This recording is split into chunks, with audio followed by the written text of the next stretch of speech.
Hello, good afternoon.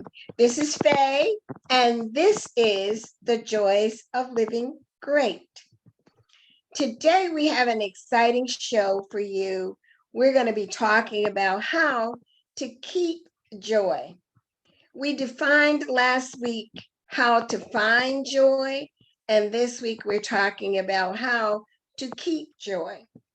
Let me tell you a little bit about The Joys of Living Great. We're an episode on the Win Win Women Network that is different from any other show that you will see here. And I know you're going to hear that from other people, but this show is definitely different. It's different because we educate, we inspire, we motivate, and we connect women of all ages and all backgrounds. We're able to help you to find joy, keep joy, and share joy. Women, we have different cultures, we have different lifestyles, we're from different countries, we have different languages, but there are some things that we all have in common. We are all women. The Joys of Living Great mission is to share the keys to living a joy-filled life through faith. We highlight that weekly right here on the Win Win Women Network so that women around the world can learn how and hear how we've experienced joy and how we're so happy to share that joy. With me today as a co-host is Brenda Sawyer.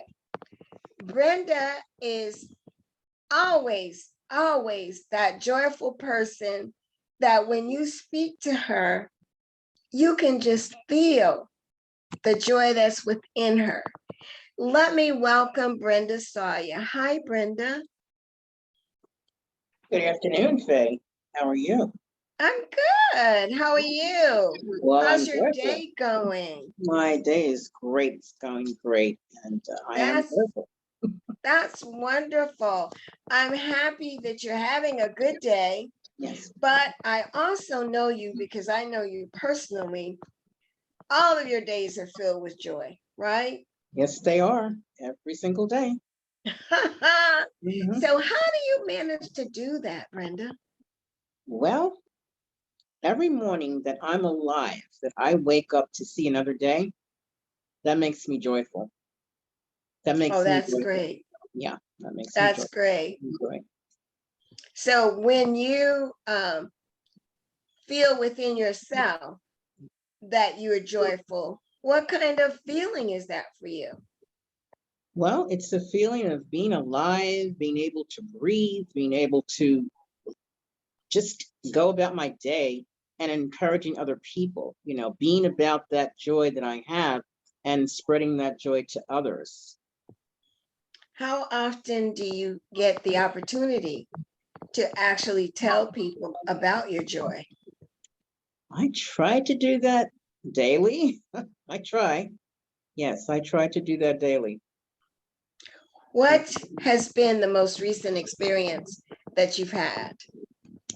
Well, even when I go out to shop, like supermarket, what have you, and you may see people there and they're waiting in line or what have you. And I may say, you can go in front of me, no problem. Oh, that's great. So that kind of gives me just a small thing that kind of gives me joy because something that I did, maybe the person was in a hurry. People have done it for me, so I can do it for them. So it's just a matter of, spreading that joy. It seems minor, but for some people it may be a lot because they're waiting in line. Maybe somebody had to go rush to work. I say, if you only have that, you can go in front of me. That kind of gives me joy because it's just people loving people, even if you don't know them, just being nice. It's always nice to be nice and being the change that you want to see. So have that change that you want to see in the world. Be it, live it. Don't just talk about it. Be it. Yeah, That's great. live That's it. wonderful. So if that's what you're thinking every day, then obviously you always have an opportunity to share the joy that you have with someone. Yes, I'm praying that Great.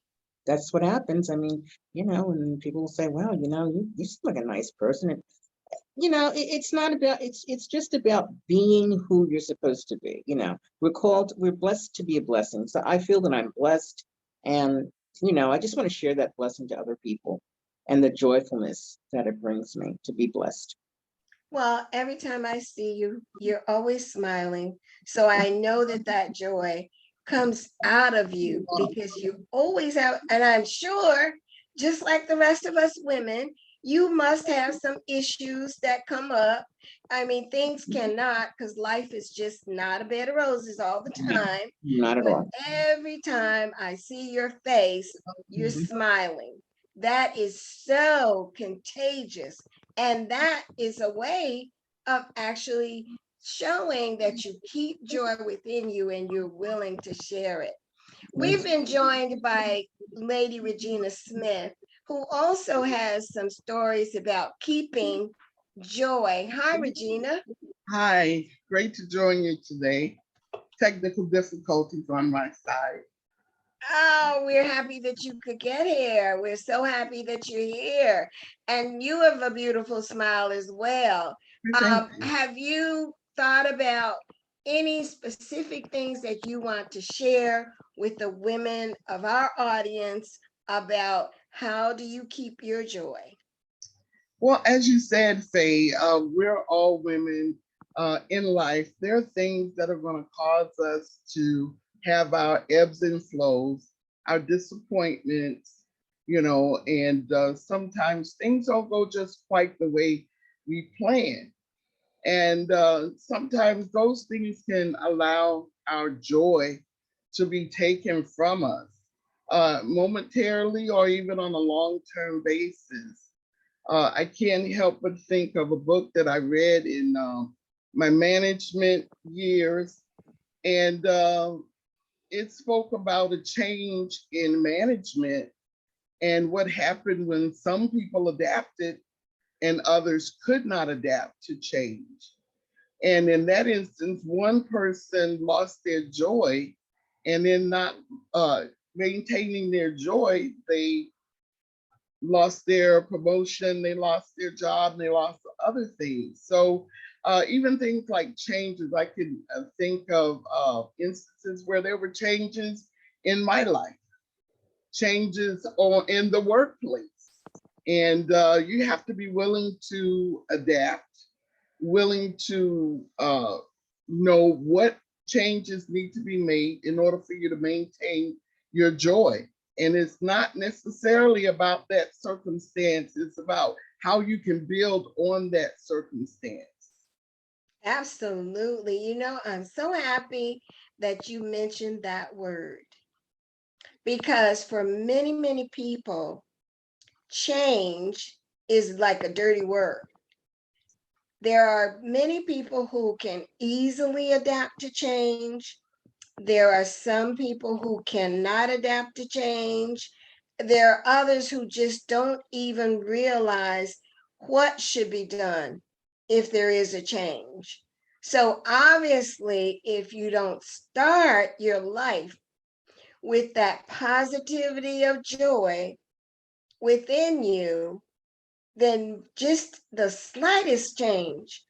You speak about the workplace, Regina, but in life, something as simple as if someone takes the transit bus to work and the bus company decides that they're going to change the route.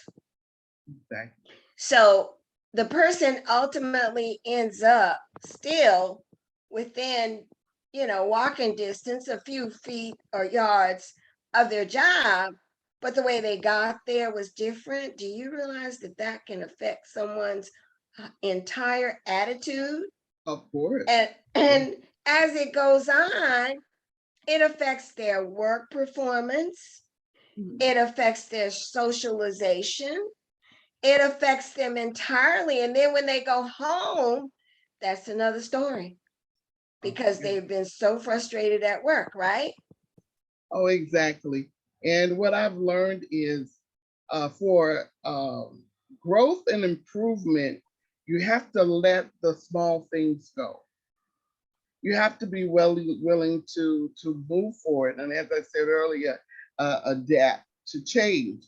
And we will learn that the quicker we learn new skills, the quicker we learn the new bus route, it can create a better future for us.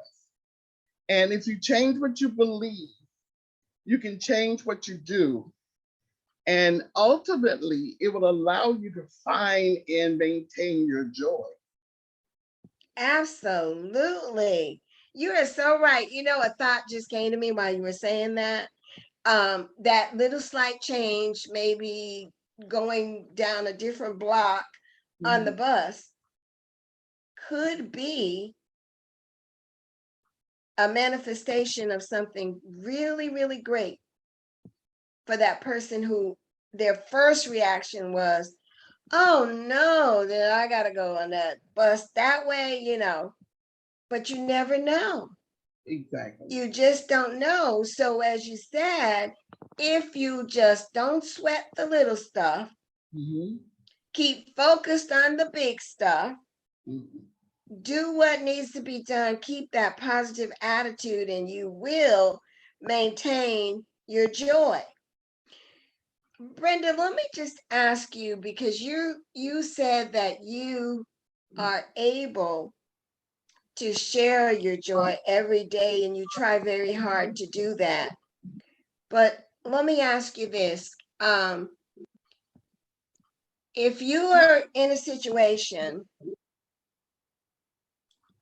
where you're actually visibly, it appears that you're with someone, one person, or a group of people, and joy is not there, what would you do?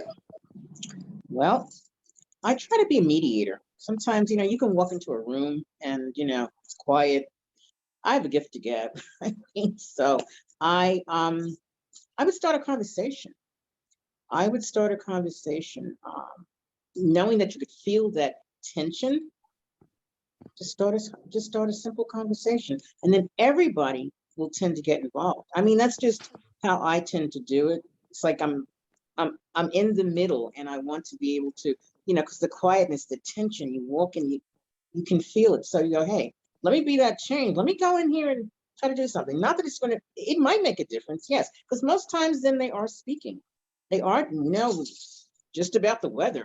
What do you think about the weather? Something that's mundane, nothing that's, too deep, but just basically starting a conversation, finding out what's going on with that person. Because we never know what people are dealing with. We all have ups and downs. We all have our good days and our bad days, but, you know, we have to do something about that.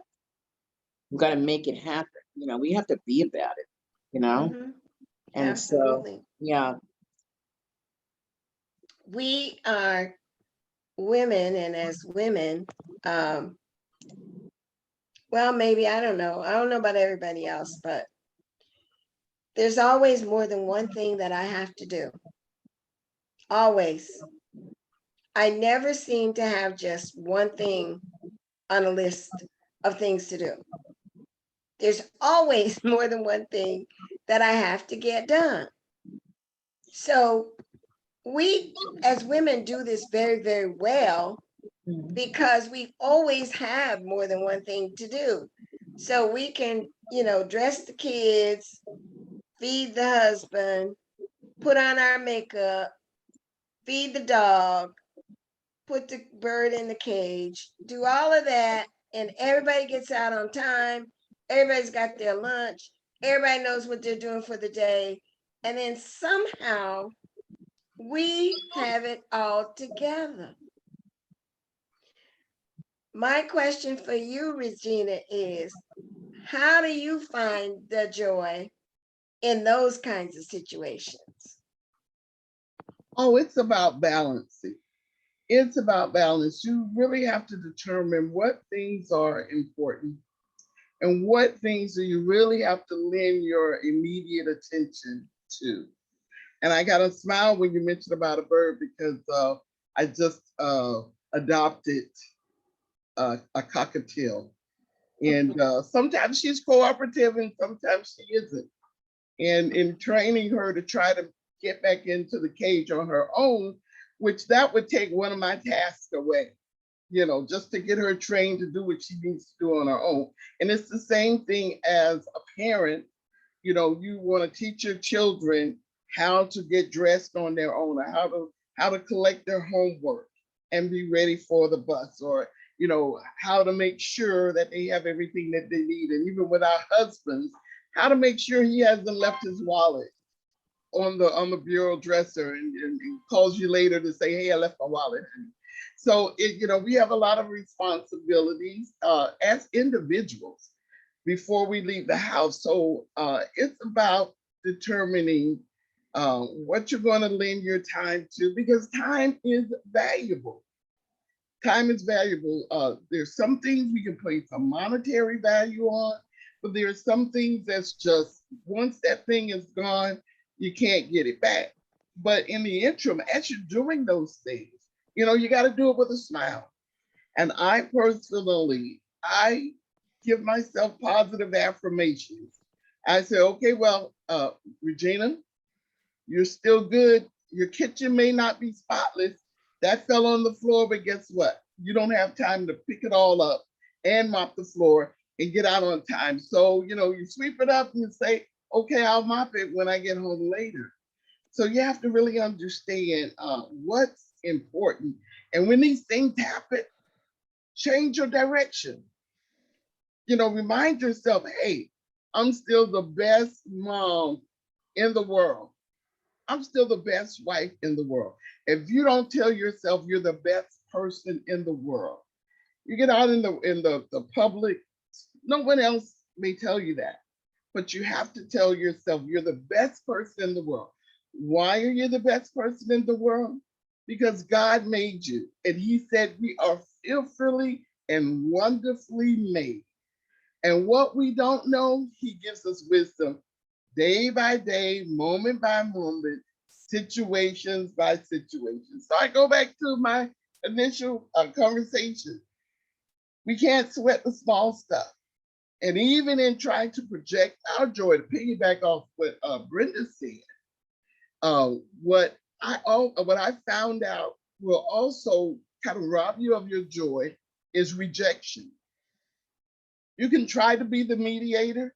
You can try to be Mary Sunshine in the office, and this group will not compromise. And there's just a little cold war going on, but you don't let that steal your joy. You still be Mary Sunshine. You still affirm yourself, and you still go on and make it the best day possible. Because as a woman, what I found in counseling and overall, people don't like to be rejected. And it's hard for them to accept rejection. And what we have to remember is a lot of times they're not rejecting you. They may be rejecting the idea that's being put forward. But Absolutely. that doesn't stop you from being joyful. Oh, great. That is wonderful. When you talk about rejection, see the business that I'm in and Lady Letitia Jackson is in, rejection is something, the word we don't know, because we go for no's, because the numbers tell us if we get enough no's, we're going to get yeses. Eventually. And we understand that the rejection is not personal. People they will act in a rejective manner for many, many reasons. But when you have that joy within you, it makes it easier for you to understand what's causing that person to be rejecting what you're saying. You're more patient, you're more understanding, and you often have the questions that, as Brenda said, you can start a conversation with that will ultimately pull that person into your joyful space. And once you get them into that joyful space, now let's talk. Let's really talk, because now Right. we're getting to the bottom of why are you really saying no? Why are you offering rejections? So it all comes about, but the main thing is, and what we're saying today, women, listen very carefully. What we're all saying today is within yourself, you have to keep it, and you're only human, just like everybody else. So there will be times when you are not going to have the first thought that comes to your mind be the most joyful thought. However, you have to reach back inside and find that joy that you have. And so I'm going to ask both of you to just give us some ideas of, what do you do to do that? What do you do to reach back within yourself and find that joy? I'll tell you what I do. I do something that distracts me from whatever just caused me to not want to be joyful. It might be something as simple as, Lord help me right now, or I might start singing a song, I might turn on the TV or some distraction, or I might even pick up the phone and call somebody. And not talk about what the issue is, talk about something entirely different. Just some kind of distraction is what I do. What do you do, Brenda? What would you do? Well, I have to go back and think, like, we're not always joyful all the time. Okay, we know that. So I'd have to go back into the time where I really felt that joy, because I'm not going to be confrontational with someone who is confrontational.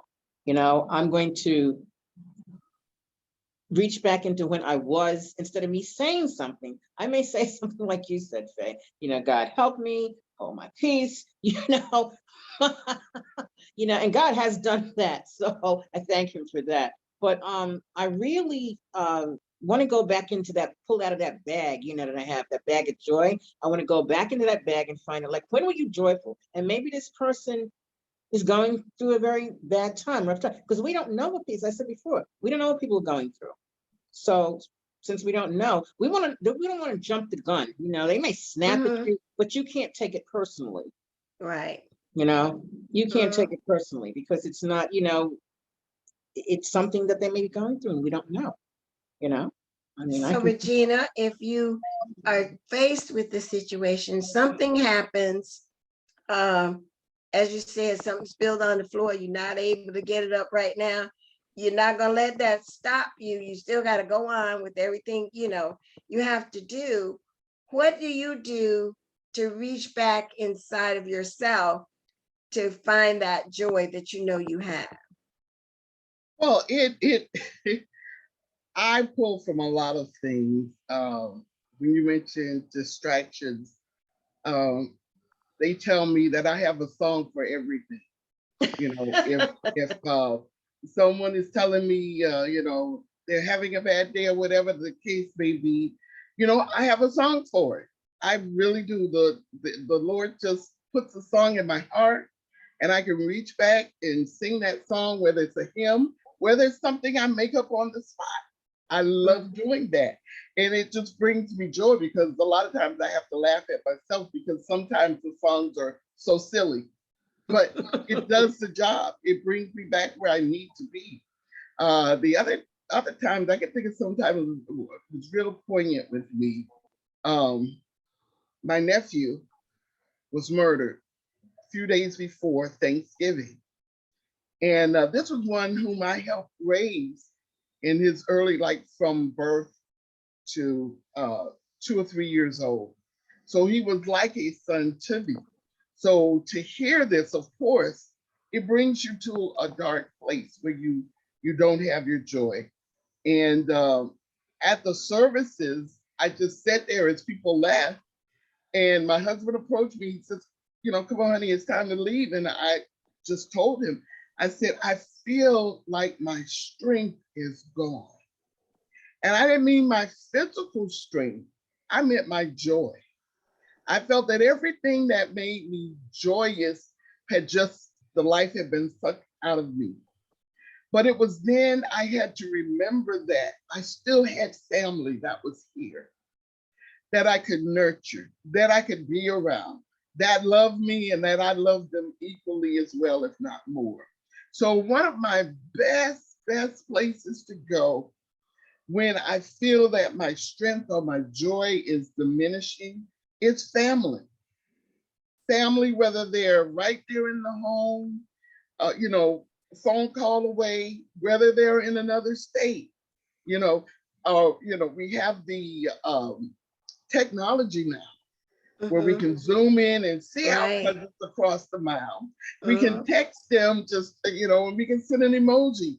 And just to get one back, or just to get one out of the blue from a cousin that's 400 miles away, with a little happy face saying, good morning, love you, cuz, have a great day.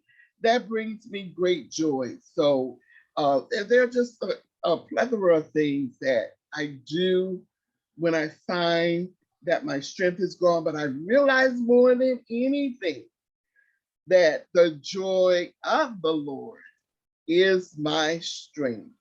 So I rely on the Lord on those times. I talk to the Lord, like she said, it may be something like, Lord, help. And then sometimes it may be a rather lengthy conversation. Talk to him and I wait for an answer and I respond to his answer. Sometimes it's not what I want to hear from the Lord, but it brings me back to a place of joy. That's right. And that is Nehemiah. Is it Nehemiah 8:10, ladies? Yes, ma'am. Yes, Nehemiah 8:10. Yes. Nehemiah 8:10 for our audience. Nehemiah 8:10, the joy of the Lord is my strength. Read that scripture at any point when you feel you're not having joy. It will help you to find the joy that you need. We are actually here every week on the Win-Win Women Network. Our show is The Joys of Living Great. And as a group, as a team, as Christian women and men, we have written The Joys of Living Great 2.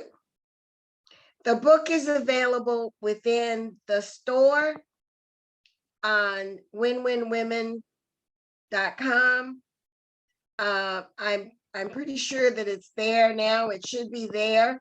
So if you want to hear more of the stories from our group, each of these ladies that were on today, plus other members of the Joys of Living Great group, get the book. The book is available. It's available for you. And don't feel that you cannot reach out to any of us.